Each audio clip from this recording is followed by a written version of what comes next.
I've got the top 10 hottest pickups of the week in fantasy basketball coming up next on Beat the Odds. Don't go anywhere. Hello sports fans and welcome back to another episode of Beat the Odds. We're going to go over the top 10 hottest pickups ahead of week 13 in fantasy basketball. If you like the sound of that, be sure to like this video, subscribe to the channel, and ring that notification bell so that way you don't miss an episode. Now I want to thank my community for casting 206 total votes, which helped me create the list this week. Did you miss your chance to vote? Be sure to keep an eye out for more polls coming out later this week. Do you have a burning fantasy basketball question? Ask me on Q. Go to askmeonq.com/beattheodds-NBA, submit your question, and for a small fee I will personalize your response and send it to your email. It's super easy to do and it's a great way to get fantasy basketball advice while also supporting this channel. Now let's get right into this list here. At number 10 we have Keon Ellis. We had a bit of a scare with Ellis' ankle in his last game, but he's in for tonight's game against the Wizards. And that's great, especially if you need threes and steals.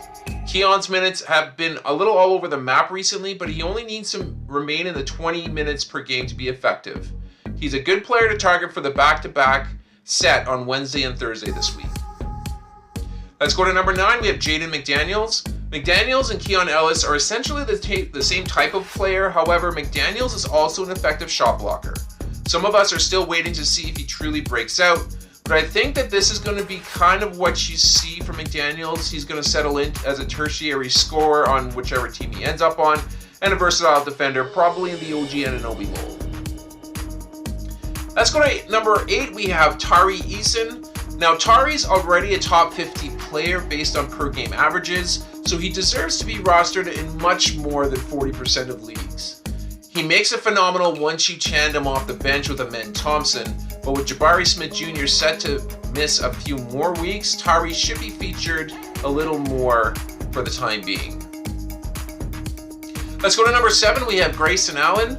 Now, Allen has been effective in whichever role he has been placed of late. With the Suns stars missing games on occasion, Allen can step in to provide a more prominent role, but he's also effective in just 24 minutes a night because of his shooting percentages. He also is really good at three-point shots and steals. Now, he could be in for a big second half if the team trades away a star by the deadline. Let's go to number 6. We have Bryce Sensabaugh. Sensabaugh has been a nice scoring punch off the bench lately in Utah. The team is likely headed towards the ping pong balls, so Sensabaugh makes a lot of sense to pick up extra minutes down the stretch.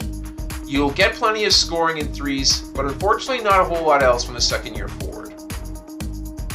Let's go to number 5. We have Shaedon Sharpe. Now, what are we waiting for? Sharpe is giving you almost 20 points a game, almost 5 rebounds, and almost 4 assists over the last 2 weeks on solid percentages. He's also getting 30 minutes plus per game on the regular. I can't think of many other players on the waiver wire that's going to get that type of minutes. Going to number 4, we have Kelly Oubre Jr. Okay, maybe one, but that's only because the 76ers can't stay healthy. Oubre makes a better short-term play than Sharpe because he's a better defender, but as soon as the team gets healthy, Sharpe makes a better long-term hold. I think it's safe to say that Oubre is safe enough to own for the rest of the season, though. Let's go to number 3. We have Cason Wallace. When the Thunder signed Alex Caruso, I pictured him being the lockdown wing defender in the starting lineup for the duration of the season, but injuries and subpar play has opened the door for Wallace to take that mantle. Now, I don't think that the return of any of the main injured players on the Thunder is going to affect Wallace's playing time going forward. Let's go to number 2. We have Kel'el Ware. Ware was on this list prior to his 25-point outburst in tonight's victory over the Spurs. Now, there's a lot to like about his game from a fantasy perspective. He's a double-double threat that can block shots and drain the occasional three. Ware also had the most minutes in tonight's victory, which is certainly something to watch going forward. And finally, at number 1, we have Nikola Jovic. That Heat bench happened to get 73 of the 128 points in tonight's victory, just showcasing how deep this team really is. The Jimmy Butler saga has a strong chance at ending with him leaving the team, and that works in Jovic's favor since he has a great chance of absorbing some of those minutes that would be left behind.